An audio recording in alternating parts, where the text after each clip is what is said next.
영화, 건축, 정신분석학. Cinema C Architecture A Psychoanalysis P. 카푸 채널의 앞에입니다. 경찰 캅이랑은 아무 상관 없습니다. 다만 상관이 있다면 여러분 마음속에 캅이 되고 싶네요. 61번째 카푸 채널 컨텐츠는 노먼 포스터의 독일 국가의회 의사당입니다. 비록 노먼 포스터의 런던 시청사 나선형 램프는 올라가 보지 못했지만 독일 국가의회 의사당의 램프로 올라감으로써 좀 위로받았습니다.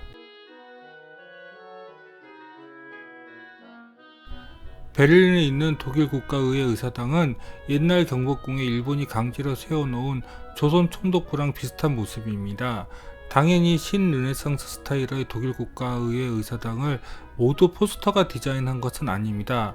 1894년에 처음 지었지만 2차 세계대전 때 파괴되었다가 1960년대에 한번 복원된 것을 다시 한번 포스터가 리노베이션을 한 것입니다. 독일 국가의회 의사당 바로 옆에 베를린의 상징인 브란덴부르크 문이 있습니다. 브란덴부르크 문을 경계로 냉전시대 동독과 서독으로 나누었더라고요. 네, 바로 그 유명한 베를린 장벽이 바로 이 문 앞으로 지나갔었습니다. 국가의회 의사당 근처 정확히 브란덴부르크 문 바로 옆에 디지은행이 있습니다. 이 건물을 디자인한 건축가는 그 유명한 프랑크 게리입니다. 내부에 그의 디자인을 상징하는 유선형 디자인의 디자인이 들어가 있습니다. 이렇게 보니 사람의 코를 아래에서 보는 것 같네요. 디지은행에서 조금만 걸어가면 피터 아이젠만의 베를린 홀로코스트 메모리얼이 있습니다. 원래 이름은 학살된 유럽 유대인을 위한 기념물인데 너무 이름이 길고 익숙하지 않아서 보통 한국에서 이곳을 베를린 홀로코스트 메모리얼이라고 부릅니다. 여기는 2014년, 2018년에 걸쳐서 한 번은 낮에 한 번은 밤에 와 보았습니다. 오늘 서론이 좀 짧았죠? 독일 국가의회 의사당으로 가봅시다.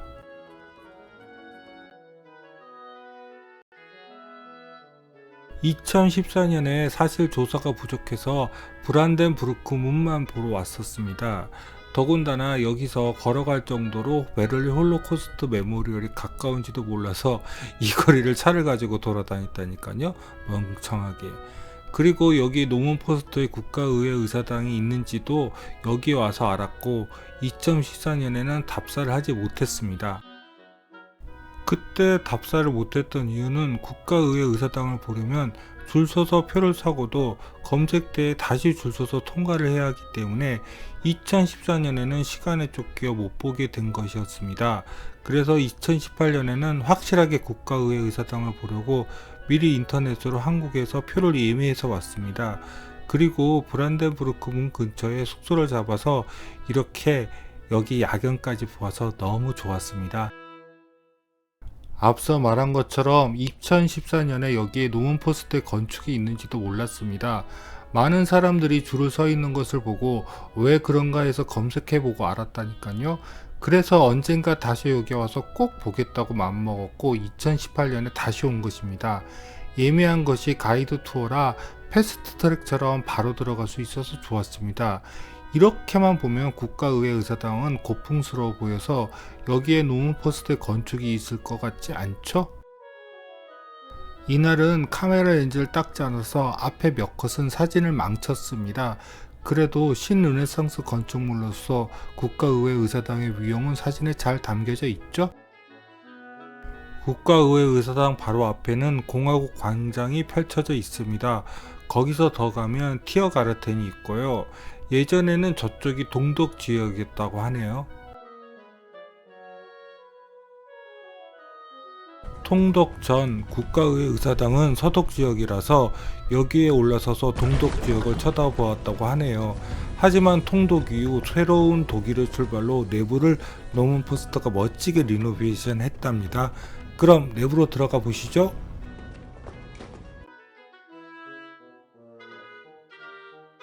국가의회 의사당 정문 로비입니다. 여기가 국가의회 의사당이기 때문에 검색을 매우 열심히 합니다. 그렇다고 해서 내부를 볼 수 있는 인원수 제한을 하지는 않습니다. 그래도 여기 들어오는 절차가 까다로워서 의외로 밖에서 여기를 보려고 들어오는 사람들이 줄 서서 기다리는 것에 비해 내부에 들어오는 사람들의 숫자는 그렇게 많은 것 같지는 않습니다. 외부는 신르네상스 스타일의 외관을 유지하고 있는데 내부로 들어오시면 사실 외부는 벽체만 남아있고 내부 공간은 현대 건축으로 완전하게 탈바꿈되어져 있는 것을 알 수 있습니다. 서울시청도 이런 방식으로 리노베이션 되었으면 참 좋았을 텐데요. 그렇습니다. 국가의회 의사당은 겉과 속이 완전히 다른 건물입니다. 내부에는 현대적인 재료와 공간으로 완전히 탈바꿈되어져 있습니다. 여기 내부 관람 동선은 주로 엘리베이터를 이용했던 것으로 기억합니다. 다만 2층으로는 어떻게 올라갔는지 정확하게 기억나지 않네요. 내부에 옛날 국가의회 의사당의 흔적이 좀 남아있는 것처럼 보입니다. 그러나 자세히 살펴보면 그런 느낌만 나게 있지 내부는 완전하게 리노베이션 되어 있습니다. 그런 점도 참 좋았습니다. 그렇게 내부를 완전하게 리노베이션 한 것은 바로 의사당 공간 때문입니다. 의사당은 정말 멋졌습니다. 이 의사당을 보니 여의도 국회의사당이 생각나네요. 그런데 비교가 안 되죠? 요새 국회의사당을 세종시로 옮기는 논의가 있는 것으로 아는데 이왕 할 거면 제대로 해서 이런 멋진 국회의사당을 우리도 가졌으면 좋겠습니다. 국가의회 의사당의 가장 큰 디자인 포인트는 바로 저 원형의 천장 돔이죠. 더 멋진 것은 저 원형의 돔 위로 사람들도 올라갈 수 있다는 것입니다.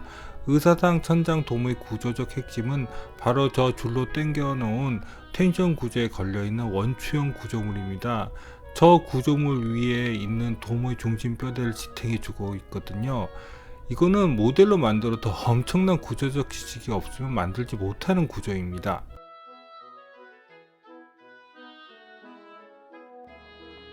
(2차) 세계대전 때 폭격을 맞아서 부서진 국가의회 의사당은 논문 포스터가 리노베이션 하기 전까지는 돔은 복원하지 못한 채 계속 사용되었다고 합니다. 그런데 논문 포스터를 기다리기를 잘했죠?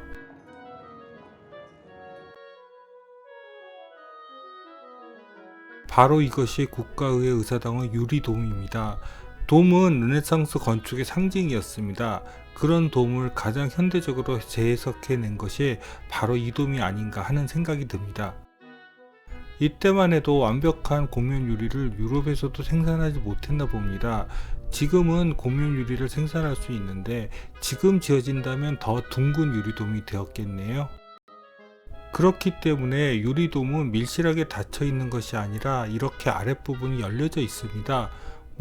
그런데 공기역학적으로 이런 유리돔이 밀실하게 되면 여름에 햇빛으로 내부 온도가 급상승하기 때문에 차라리 이렇게 열려져 있는 것이 더 낫습니다. 국가의회 의사당 돔의 핵심은 바로 저 가운데에 있는 유리 포스트입니다. 이게 왜 필요한지는 유리돔 램프로 올라가 보시면 이해하실 수 있을 것입니다. 여기 서서 의사당 내부를 살펴봐야 하는데 여기 답사를 갔을 때 제 머리에는 이거 한 가지밖에는 없었습니다. 바로 이 램프로 올라가 보는 것이었습니다. 이 램프 정말 말이 안 됩니다. 왜냐하면 이 램프 잘 보시면 안쪽에 기둥 없이 그냥 공중에 있습니다. 더 정확히 말하자면 매달려 있는 것이 아니라 나선형 램프 자체로 버티고 있는 것입니다. 거기다가 사람들까지 그 램프를 걸어 올라가고요. 솔직히 저 같은 구조 취약자에게는 이 구조는 정말 마술 같습니다. 거기다가 보통 이런 램프들은 사람들이 많이 올라가면 위험하다고 봐서 사람들이 많이 올라가지 못하도록 인원 제한을 하는데 여기는 그런 것도 없었습니다. 보세요. 유리돔 자체를 구성한 구조도 매우 간결한데 이 램프는 유리돔에 붙어 있지도 않죠. 진정 제대로 된 나선형 램프입니다. 유리돔 램프 올라가다 보면 베를린 외부의 풍경도 눈에 들어옵니다. 국가의회 의사당 바로 옆에 있는 독일 연방 수상부랍니다. 저기까지는 가보지 않았고 이 사진으로 답사했다고 쳤습니다.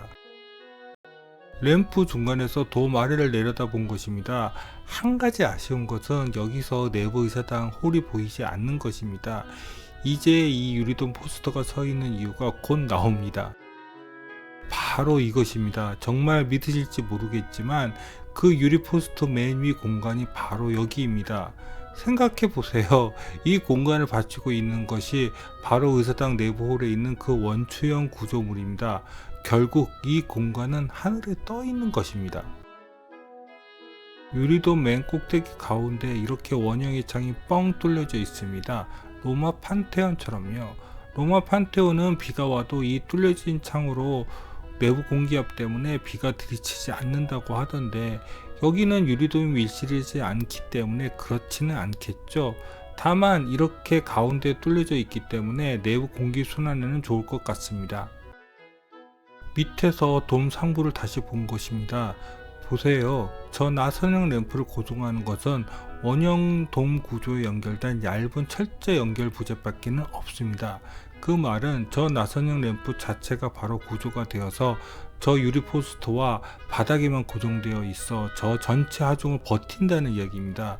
그런데 신기한 것은 저 램프 그렇게 흔들리지도 않습니다. 정말 구조의 마법입니다. 2014년에 못 보고 다시 2018년에 와서 볼만하죠? 진짜 노문 포스트 할아버지 인정해 줘야 합니다. 여기까지가 독일 국가의회 의사당입니다. 그런데 너무 짧았죠? 그래서 여기 주변을 잠깐 살펴보겠습니다. 국가의회 의사당이 접해 있는 티어가르텐은 정말 큰 공원입니다. 그리고 그 중심에는 베를린 전승기념탑이 이렇게 서 있습니다. 여기는 그냥 차로 구경하고 패스했습니다. 국가의회 의사당 주변은 두 번이나 답사를 왔기 때문에 꽤나 익숙한 곳이기는 합니다. 2018년 답사 때는 꼭 국가의회 의사당을 답사하기 위해 숙소도 바로 근처에 있는 호텔 아들론으로 잡았습니다. 그런데 이때 알았습니다. 2014년에 차로 왔다 갔다 했던 베를린 홀로코스트 메모리얼이 바로 지척에 있다는 것을요. 의도하지는 않았는데 국가의회 의사당 근처에 숙소를 잡으니 이렇게 이곳의 야경을 찍을 수 있었던 것도 정말 좋았습니다. 브란덴부르크문의 야경도 정말 멋졌습니다. 코로나 이전이었기에 여기에는 밤늦은 시간에도 여기를 구경하러 오는 사람들이 꽤 있었습니다. 호텔 아들론 바로 옆에 DG 은행의 야경입니다. 여기도 2014년에는 일요일에 왔기에 내부를 들어가 볼 수 없었습니다. 그래서 여기도 2018년에 내부를 보려고 다시 왔습니다. 정면보다는 DG은행 뒷면이 더 프랑크 게리 같은 느낌이 조금 더 납니다. 사실 이것도 밤에 산책하다가 우연히 알게 되었다니까요. 국가의회 의사당만큼 내부를 보고 싶었던 DG은행도 이렇게 들어갔습니다. 그런데 여기 관람객에게 허용된 것은 여기까지입니다. 정말 내부를 더 들어가 보고 싶었는데요. 그래도 망원렌즈로 좀 내부를 찍었는데 이것은 나중에 프랑크 게리 작품을 소개하는 콘텐츠들에서 소개하겠습니다. 한 2년만 더 채널을 구독해 주시면 보실 수 있습니다. 대해? 여기가 국가의회 의사당을 답사했을 때 머물렀던 호텔 아들론입니다. 여기 좋은 호텔입니다. 제가 해외 건축 답사를 다닌 것은 2014년부터였습니다. 2019년까지 6년을 다니면서 다양한 호텔들을 경험해 보았는데 호텔 아들론은 머물렀던 호텔 중에서 좋았던 호텔로 5손가락 안에 꼽히는 호텔이었습니다. 저는 현대적인 호텔보다는 이런 클래식한 호텔이 좋더라고요. 현관 로비부터 느껴지지 않으신가요? 여기 중앙 로비홀도 너무 좋았습니다. 유럽적인 여유가 특히 좋았습니다. 개인적으로 유럽의 호텔이 미국보다 좋았습니다. 가격 대비로도 좋았고요. 그리고 분위기도요. 그래도 다시 베를린을 간다면 여기에는 머물지 않을 것입니다. 베를린도 못 본 곳이 많더라고요. 그래서 또 다른 베를린을 경험해 보고 싶습니다. 이런 천장 유리돔도 정말 마음에 들었습니다. 이런 클래식함을 좋아한다니까요. 객실도 너무 좋았습니다. 우선 넓어서 좋았고 전기 코드도 많아서요. 답사를 가게 되면 충전할 것이 너무 많거든요. 카메라, 배터리, 핸드폰, 그리고 태블릿까지요. 그리고 무엇보다도 유럽 침대 쿠션이 편합니다. 미국 침대 쿠션은 대부분 물러서요.